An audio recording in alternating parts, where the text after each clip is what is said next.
good job. In return, I have good news and bad news.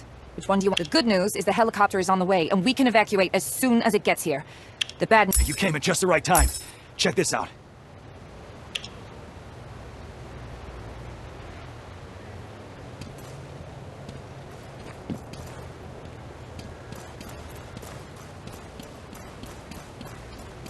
I can hear this. Alexia and I set up some fences and landmines.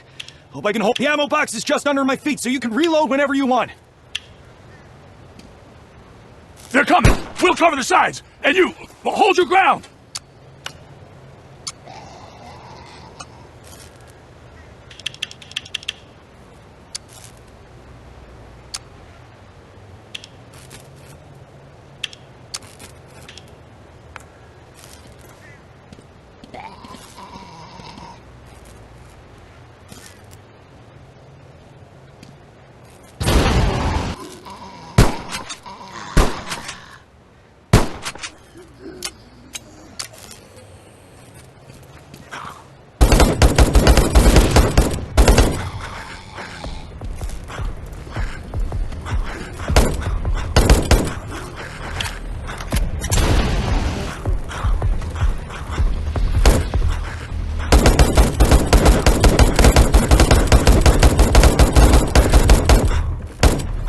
Prepare for evac!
Oh.